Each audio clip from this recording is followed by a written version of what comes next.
Good evening and welcome to the first Duck TV newscast of spring term. I'm Alexsis Winterhalter. And I'm Joaquin Aguilar. Our first story of the night brings us the latest on the ASUO elections. Carrie Ward has the details.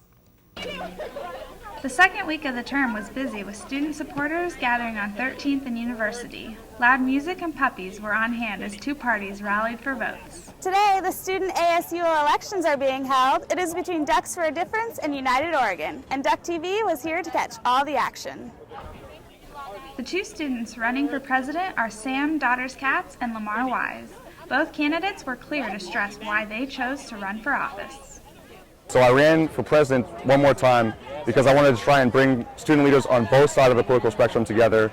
So that's the main thing that we're working on. Honestly, I have a heart for people and for what I do here and for the ASUO. Students gathered patiently outside the ASUO offices awaiting the election results. Bribery accusations were made against United Oregon, which caused a delay. The ASUO office addressed the matter.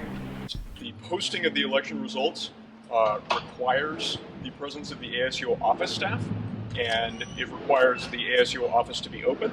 That cannot practically happen until the office reopens on Monday morning.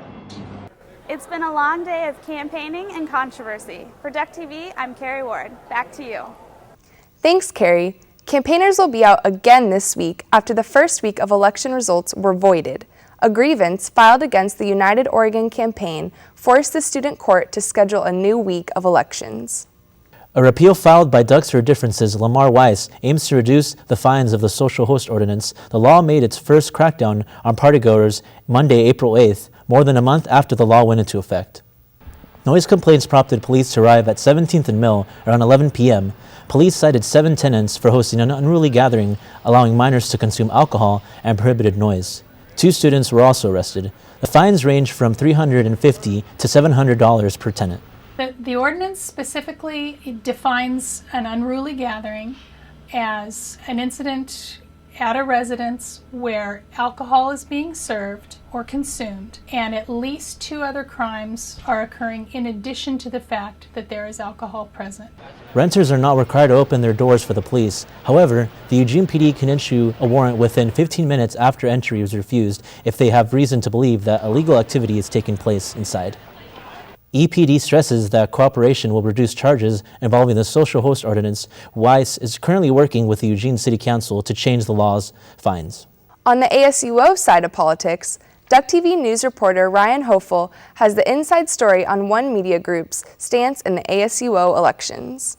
University of Oregon ASUO elections incite a heightened amount of political activism at the start of spring term that takes the form of neon t-shirts, campaign tents, and of course, puppies. Some people believe that one student-run publication unnecessarily included themselves in the ongoing debate. Last Monday's print issue of the Emerald started much controversy after they formally endorsed Sam Daughters-Katz for ASUO president. While some have noted that this is a poor example of journalistic integrity, Editor Campuzano of the Emerald fully stands behind the paper's decision. Endorsing a candidate is right in line with the mission of any newspaper, which we're pretty firm believers in the Registered Guards mission statement that a newspaper is a citizen of its community. So in that way, we were actively participating and engaging in conversation with our students. Introducing their stance during such a politicized time has led Emerald readers to analyze the role the campus newspaper plays at the U of O. Campuzano explains the rationale behind the endorsement. We talked for a good hour about who we were endorsing, why we were endorsing them, and also ran down the list of ballot measures. And in our mind, and the conversation and the dialogue that was happening here was what would be best for the student body, regardless of who we like more or what have you, because that doesn't even matter. It's who would do the best job and what would be best for the student body. For Duck TV News, I'm Ryan Hoefle. Thanks, Ryan. To read the endorsement for yourself, you can find the Emerald at newspaper stands on campus. The interest rate on many student loans is scheduled to double on July 1st from 3.4% to 6.8%.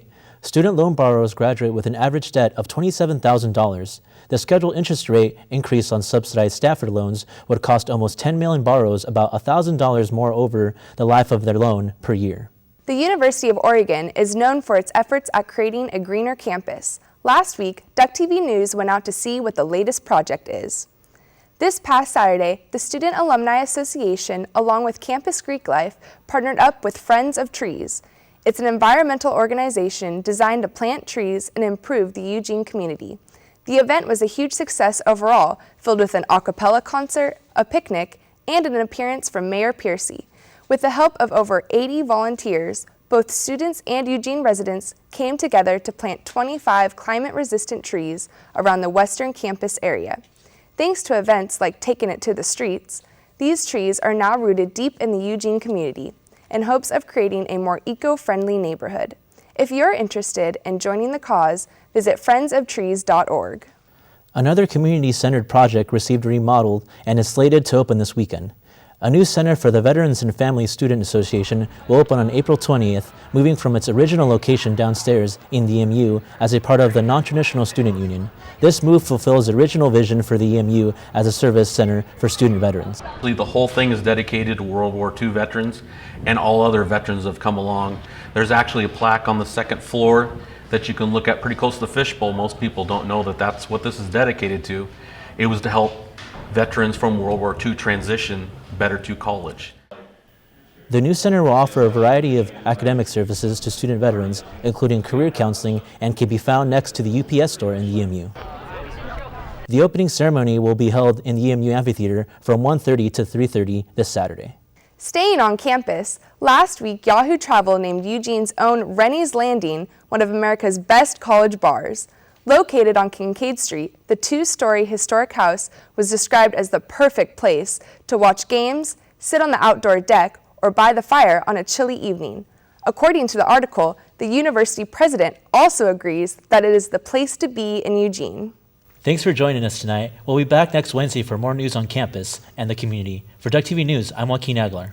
And I'm Alexsis Winterhalter. Have a great night.